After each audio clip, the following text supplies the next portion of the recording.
नमस्कार, Bharat express UP देख रहे हैं आप। आपके साथ मैं हूं उज्जवल मिश्रा। भगवान कृष्ण की जन्मभूमि मथुरा को भी राजनीतिक रूप से अहम माना जाता है। धर्म नगरी होने की वजह से मथुरा जिले पर सभी की नजर रहती है। लोकसभा चुनाव को लेकर उत्तर प्रदेश में हलचल बनी हुई है और सभी प्रमुख चुनावी दल को लेकर अपनी अपनी तैयारियों में जुट गए हैं। ब्रज क्षेत्र में पड़ने वाली मथुरा बेहद खास संसदीय सीट है, क्योंकि यहां से मशहूर फिल्म अभिनेत्री और नृत्यांगना हेमा मालिनी सांसद हैं। हेमा मालिनी की नजर लगातार जीत की हैट्रिक लगाने पर है। मथुरा संग्रहालय में पुरातात्विक सर्वेक्षण के मुताबिक शहर को लेकर सबसे पुराना जिक्र महाकाव्य रामायण में मिलता है।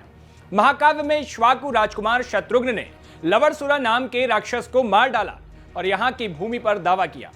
फिर यह जगह मधुवन के रूप में जानी जाने लगी, क्योंकि यह घना जंगली क्षेत्र हुआ करता था। ऐसे में मधुपुरा बाद में मथुरा शहर हो गया और आज भी इसे इसी नाम से जाना जाता है।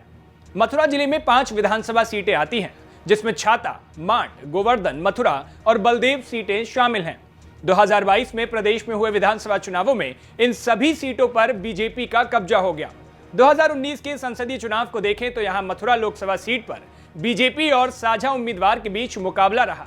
बीजेपी ने यहां से एक बार फिर 2014 की सांसद हेमा मालिनी को मैदान में उतारा, तो उनके सामने समाजवादी पार्टी और बहुजन समाज पार्टी के साथ चुनावी गठबंधन की वजह से यहां से राष्ट्रीय लोकदल के प्रत्याशी कुंवर नरेंद्र सिंह को मौका मिला।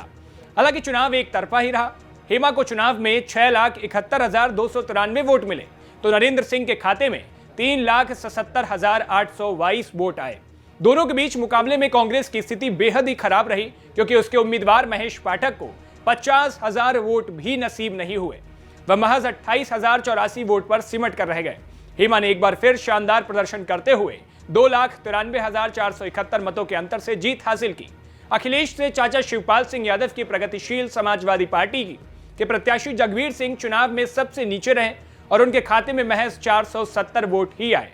चुनाव में मथुरा सीट पर कुल 17,48,275 वोटर्स थे, जिसमें पुरुष वोटर्स की संख्या 9,55,064 थी, तो वहीं महिला वोटर्स की संख्या 7,92,986 थी।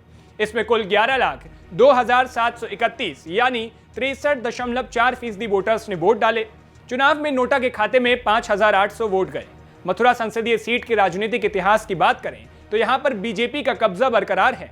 1990 के बाद की राजनीति में राम मंदिर आंदोलन की वजह से बीजेपी के लिए यह सीट गढ़ के रूप में बदलती चली गई। यहां पर संसदीय परंपरा की शुरुआत 1952 के चुनाव से होती है और तब राजा गिरिराज सरर सिंह बतौर निर्दलीय ही चुनाव जीत गए थे। 1957 के दूसरे संसदीय चुनाव में निर्दलीय उम्मीदवार के खाते में यह जीत गई। तब राजा महेंद्र प्रताप सिंह को जीत मिली थी। 10 साल के लंबे इंतजार के बाद 1962 के लोकसभा चुनाव में कांग्रेस का मथुरा सीट से खाता खुला था। तब चौधरी दिगंबर सिंह विजयी रहे थे। 1967 में भी वह विजयी रहे। साल 1971 में आम चुनाव में कांग्रेस को फिर जीत मिली और चकलेश्वर सिंह सांसद बने।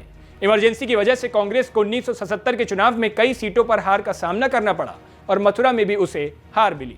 1977 में जनता दल के मनीराम बागरी को जीत मिली। 1980 में चौधरी दिगंबर सिंह फिर से जीते, लेकिन इंदिरा गांधी की हत्या के बाद 1984 के चुनाव में कांग्रेस को सहानुभूति लहर का फायदा मिला और यह सीट भी उसके खाते में आ गई।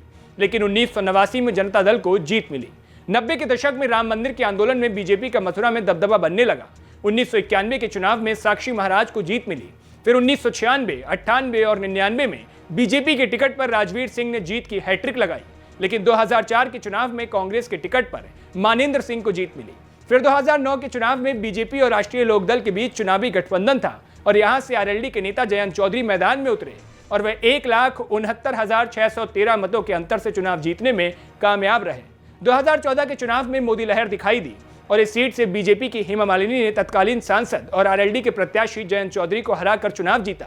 तब हेमा 1,69,613 मतों के अंतर से चुनाव जीती थी। यहां पर तीसरे नंबर पर बहुजन समाज पार्टी रही थी। फिर 2019 में हेमा ने सपा बसपा के साझे उम्मीदवार कुंवर नरेंद्र सिंह को 2,93,471 मतों के अंतर से हराया था। दोनों चुनाव में हेमा मालिनी को करीब 3 लाख मतों के अंतर से जीत मिली थी, लेकिन 2014 की तुलना में 2019 में हार जीत के अंतर में मामूली गिरावट आई थी। पश्चिमी उत्तर प्रदेश में आने वाली मथुरा सीट पर जाट बिरादरी और मुस्लिम वोटर्स का खासा वर्चस्व माना जाता है। 2019 के चुनाव को देखें तो यहाँ पर सबसे ज्यादा जाट वोटर्स थे, जिनकी संख्या करीब 3.25 लाख थी। इनके अलावा ब्राह्मण बिरादरी के वोटर्स लगभग 3.25 लाख थे। ठाकुर, जाटव और मुस्लिम वोटर्स की संख्या इनके बाद आती है। वैश्य और यादव बिरादरी के भी वोटर्स अहम भूमिका में रहते हैं। तो इस वीडियो में फिलहाल इतना ही। देश और दुनिया की तमाम खबरों के लिए देखते रहिए भारत एक्सप्रेस यूपी। नमस्कार।